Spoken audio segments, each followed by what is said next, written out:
10 જેનું નામ છે દુનિયા અમારી। આ પાઠના સ્વાધ્યાયના પ્રશ્નો અને તેના જવાબો વિશે શીખવાના છીએ।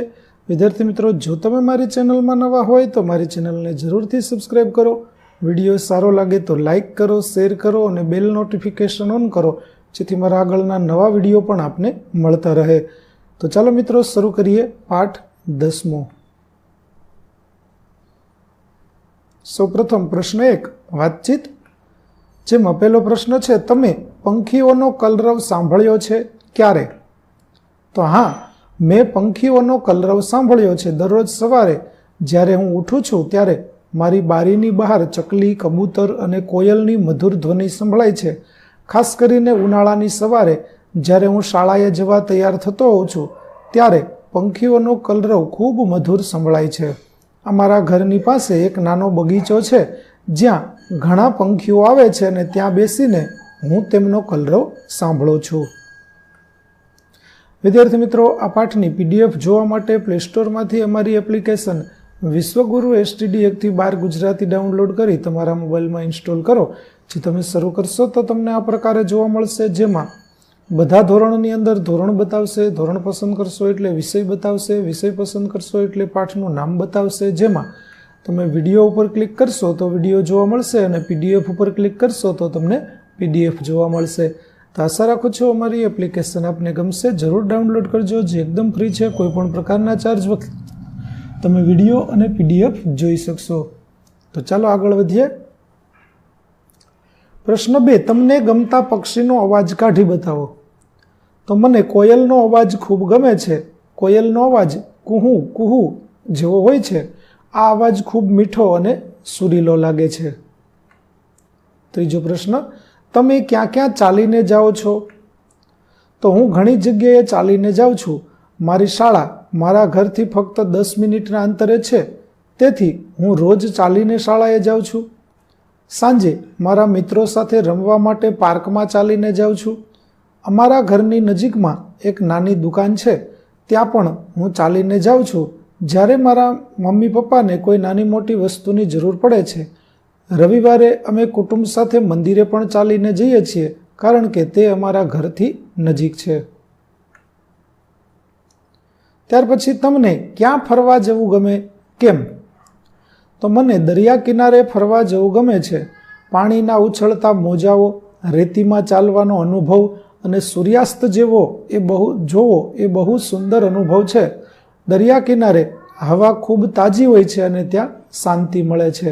મને પર્વતીય વિસ્તારમાં ફરવા જવું પણ ગમે છે। ત્યાં ઊંચા પર્વતો, લીલાછમ વૃક્ષો અને ઠંડી હવા ખૂબ આનંદ આપે છે। પ્રકૃતિની વચ્ચે ફરવું એ મને શાંતિ, નવી ઉર્જાથી ભરી દે છે। 5મું, તમે કયા કયા રંગના ફૂલ જોયા છે? તો મેં ઘણા રંગના ફૂલો જોયા છે। લાલ રંગના ગુલાબ, પીળા રંગના સૂરજમુખી, જાંબલી રંગની લવેન્ડર, સફેદ ચંપા, નારંગી ગલગોટા, ગુલાબી કમળ અને લીલા રંગની કળીઓ જોઈ છે। અમારી સોસાયટીના બગીચામાં પણ વિવિધ રંગના ફૂલો છે। ત્યાર પછી વાક્યને આધારે રેખાંકિત શબ્દનો અર્થ ધારો અને લખો। તો પહેલામાં અર્થ થશે પ્રભુ। બીજું વાક્ય, સવારે પંખીઓનો કલરવ સંભળાય છે। તો કલરવ એટલે થાય મધુર ધ્વનિ। ત્રીજું, મમ્મીની સાડીમાં રંગોની સુંદર ભાત છે, જેમાં ભાતનો અર્થ થાય છાપ। ત્યાર પછી, નેહાને કામ નહોતું કરવું એટલે તે આમ તેમ રસળિયા કરતી હતી। તો રસળિયા એટલે ઢીલાશ કરવી। 5મું, વસંત ઋતુમાં આંબે મહોર મોહરે છે। તો મોહરે છે એટલે કૂપળ ફૂટવી। ત્યાર પછી ત્રીજું, વાક્યને લાગુ પડતો શબ્દ કૌંસમાંથી લખો। પહેલું, તબલાનો કર્ણપ્રિય અવાજ, જેને નાદ કહેવાય। લતા મંગેશકરની સુમધુર ગાયકી, તેને સૂર કહેવાય। છોકરાની વાતચીત, તેને કલબલ કહેવાય। પંખીઓનો મધુર ધ્વનિ, તેને કલરવ કહેવાય। પગનો ચાલવાનો અવાજ, તેને પગરવ કહેવાય। બજારમાં વાહનોનો જુદો જુદો અવાજ, તેને ઘોંઘાટ કહેવાય।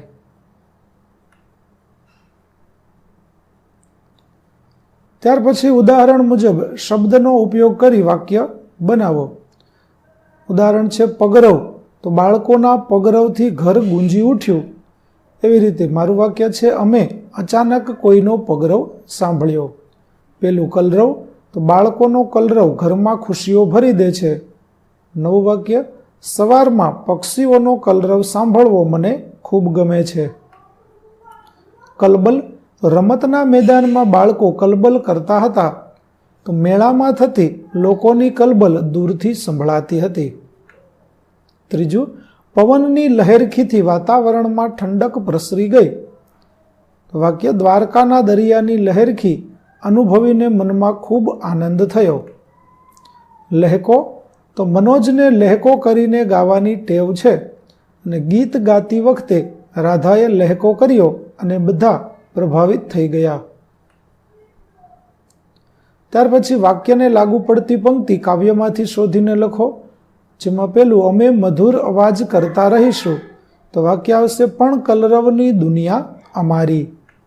બીજી પંક્તિ અમારો જ્યાં ત્યાં ફરવાનો આનંદ જૂટવી લીધો છે. તેની પંક્તિ થશે વાટે રખડિયાની મોજ છીનવી લીધી.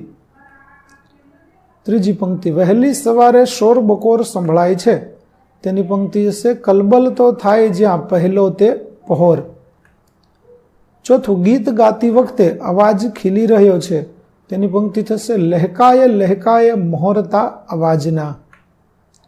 પાંચમું સુગંધ થકી સંબંધ જળવાઈ રહ્યો છે. તેની પંક્તિ થશે ના તો આ સામટી સુગંધ.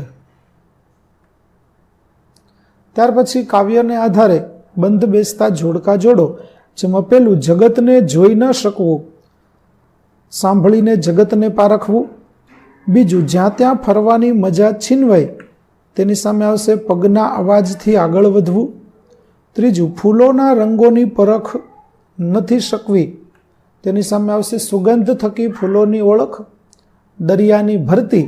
તેની સામે આવશે એકબીજાને મળવાનો સંબંધ સચવાય છે. અને ટેરવા એ જ આંખો. તેની સામે આવશે સ્પર્શ અનુભવ વડે આગળ વધવું. ત્યાર પછી અનુભવ કરો અને લખો. તો વિદ્યાર્થી મિત્રો અહીં અનુભવ કરવાનો અને શી મુશ્કેલી પડે અને કેવી રીતે કરી શક્યા તે માટેની જુદી જુદી પ્રવૃત્તિઓ છે તે આપણને અહીં આપેલી છે. જેમાં આંખે પાટા બાંધીને બોર્ડ પર તમારું નામ લખવાનું. કાનમાં આંગળી નાખો, તમારા મિત્રએ કહેલી કોઈ વાત સાંભળો અને કહો. આંખો બંધ કરીને ગુજરાતી પાઠ્યપુસ્તકનું 26 નંબરનું પેજ કાઢો. આંખો બંધ કરો, તમારા મિત્રે તમારા હાથમાં આપેલી વસ્તુને ઓળખો. તો આ માટે કઈ કઈ મુશ્કેલી પડી શકે અને કેવી રીતે આપણે તે કરી શક્યા તેના જવાબો છે તે તમે અહીં જોઈ શકો છો. ત્યાર પછી ઉદાહરણ મુજબ શબ્દ શોધો. જેમ કે 54, તો 5માં આપણને ના આપેલો છે અને 4માં આપેલો છે વ, તો શબ્દ થયો નાવ. એવી રીતે 42, તો 4માં આપેલો છે વ અને 2માં આપેલો છે ગ, તો આપણો જવાબ થશે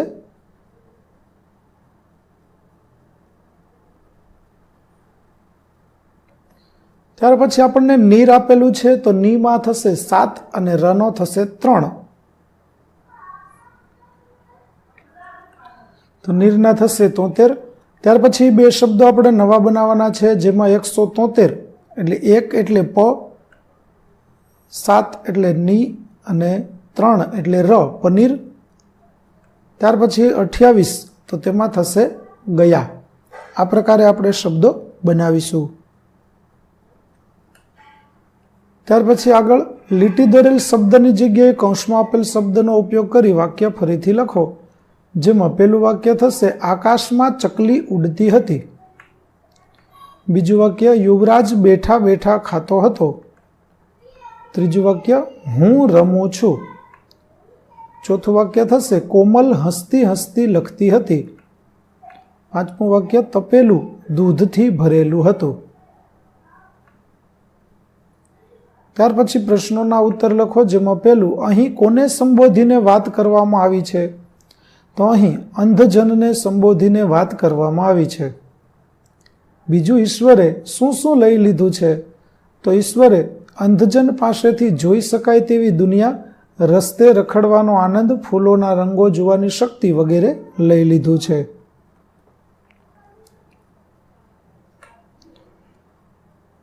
ત્યાર પછી ત્રીજું, હવે શું શું બચ્યું છે જેનો સંતોષ છે? તો અંધજને ચક્ષુ ખોયા છતાં કાન દ્વારા પંખીઓના કલરવનો આનંદ માણી શકે છે. કોઈના ચાલવાના અવાજથી માણસના આગમનની જાણ થાય છે.